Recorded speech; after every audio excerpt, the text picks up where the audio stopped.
bahasa dunia tertua yang tetap bertahan dan masih dipergunakan sampai saat ini. Ia telah tersebar ke seluruh penjuru dunia, bahkan telah banyak dijadikan sebagai bahasa resmi banyak negara di masa kejayaan Islam dulu. Sisa-sisa pengaruhnya masih bisa ditemukan dalam bahasa-bahasa dunia yang masih berlaku saat ini. Contohnya dalam bahasa Inggris, Jerman, India, Indonesia, dan lain sebagainya. Karena tersebar luasnya dan juga interaksinya yang intens dan panjang dengan berbagai bahasa dan budaya lain, maka sangat sulit bahkan tidak mungkin untuk tetap mempertahankan keutuhan bahasa Arab yang semula tanpa memunculkan dialek-dialek. Sebagai bahasa bersama atau umum, bahasa Arab itu terbagi menjadi dua kelompok. Yang pertama yaitu bahasa Arab Fusha, dan yang kedua adalah bahasa Arab Amiyah. Nah, bahasa Arab Fusha merupakan bahasa resmi yang banyak dipergunakan dan dipahami oleh orang-orang Arab. Ia dipergunakan dalam forum-forum resmi, bidang-bidang kebudayaan dan ilmu, bahasa puisi dan prosa, surat kabar, serta buku-buku. Nah, bahasa Arab Fusha ini berasal dari salah satu dialek pemenang, dialek yang paling berkuasa di antara dialek-dialek bahasa Arab yang ada, yaitu dialek Quraisy. Nah, kemenangan dialek Quraisy ini didukung oleh banyak sekali faktor seperti agama, faktor ekonomi, politik, dan kekayaan bahasa yang dimiliki oleh dialek Quraisy sendiri. Sehingga, dengan banyak pendukung ini, dialek Quraisy tersebar luas, banyak dipergunakan oleh semua golongan, dan mempengaruhi serta mengalahkan pamor-pamor dialek-dialek yang lainnya yang sering disebut dengan bahasa Arab Amiyah. Nah, bahasa Arab Amiyah sendiri yaitu merupakan bahasa-bahasa yang dipergunakan dalam kehidupan sehari-hari, bukan bahasa dalam forum resmi atau ilmiah. Ia adalah dialek-dialek yang tepat, yang terdapat atau berasal dari bahasa Arab. Nah, dialek-dialek ini adalah ragam bahasa Arab yang memiliki ciri khusus yang berbeda dengan ragam-ragam bahasa Arab lainnya. Namun, semua ragam bahasa itu tetap memiliki ciri umum yang menyatukan semuanya dalam satu bahasa, yaitu bahasa Arab. Nah, kita harus tahu dulu nih pengertian tentang apa sih definisi dari lahjah dialek gitu ya. Nah, secara etimologi lahjah seperti yang dituliskan oleh Ibnu Manzur dalam Lisan Al-Arab, lahjah itu bermakna gemar dengan sesuatu, menyanyikan atau mengucapkan dan membiasakannya. Dan selalu dengan makna ini, dalam kamus Al-Munji disebutkan pula bahwa lahjah berarti bahasa manusia yang menjadi karakter dan dibiasakannya olehnya. Nah, dari makna etimologi ini bisa dipahami bahwa dialek merupakan sebuah ragam bahasa yang lebih disenangi, lebih bisa dipraktekkan, dan lebih mudah diujarkan oleh individu-individu dari suatu komunitas bahasa tertentu dalam kehidupan keseharian mereka. Nah, dialek bisa menjadi ciri khas bagi seseorang atau suatu komunitas bahasa tertentu. Karena apa? Karenanya dialek adalah sebuah kabilah atau suku. Nah, menurut Iskandari dan Anani merupakan bahasa suku. Bahasa suku tersebut yang di dalamnya terdapat ujaran tarqiq atau menipiskan atau menghaluskan, tafkhim.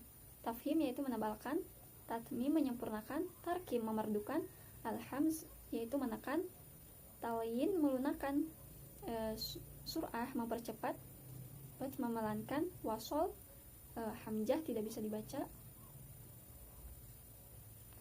qad hamzah tetap dibaca, dan tidaknya imalah, bacaan antara fathah dan kasroh, dan tekanan-tekanan suara lainnya. Itu menurut Iskandi dan Anani tahun 1976.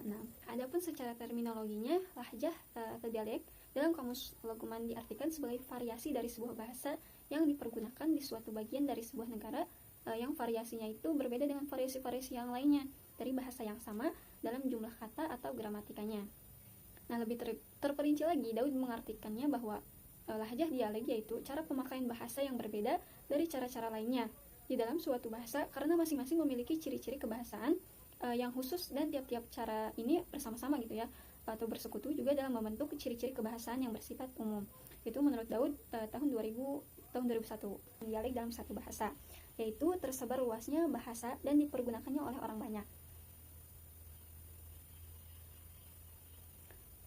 Ketentuan dalam undang-undang bahasa bahwa ketika sebuah bahasa telah menyebar luas dan dipergunakan oleh banyak kelompok manusia, maka mustahil bagi bahasa tersebut untuk tetap menjaga keutuhan atau kesatuan bahasanya yang semula untuk jangka waktu yang lama.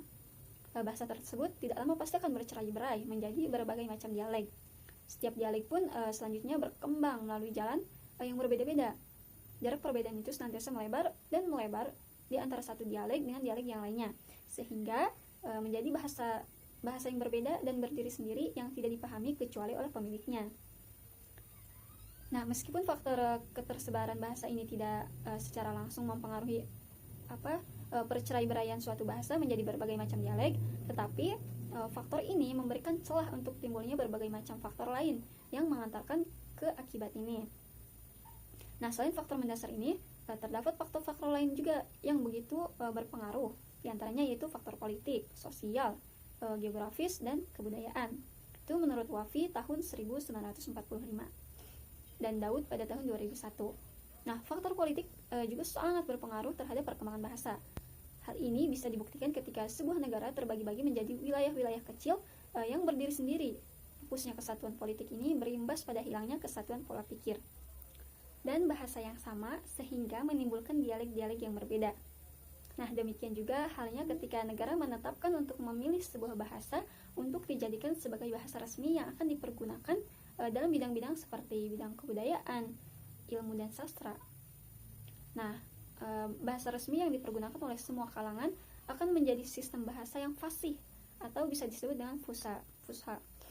Nah, adapun bahasa yang dipergunakan sebatas dalam hidup sehari-hari dan dalam kelompok atau kalangan tertentu saja, maka akan menjadi lahjah atau dialek atau bahasa amiyah. Nah, faktor sosial pun tidak kalah perannya dari faktor politik dalam menimbulkan dialek-dialek.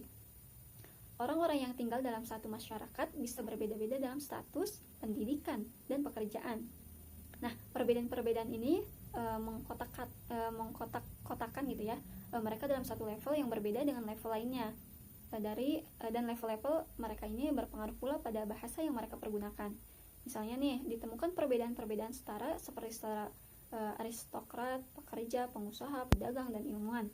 Nah, perbedaan strata ini mengakibatkan perbedaan ungkapan-ungkapan bahasa yang mereka pergunakan dalam keseharian mereka.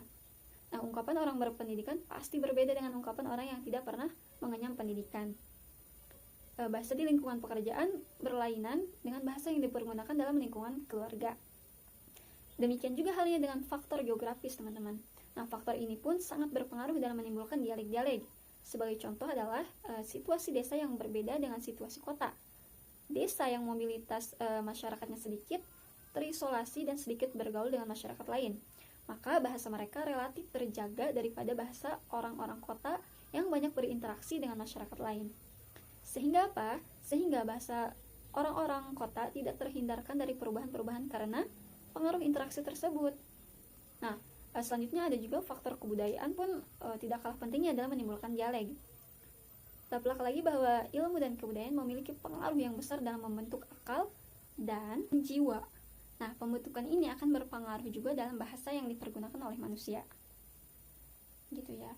Oke, memang harus diakui bahwa perkembangan dialek-dialek yang timbul dari satu bahasa karena melalui proses dan pengaruh yang berbeda-beda, maka berakibat pula pada perbedaan dialek tersebut.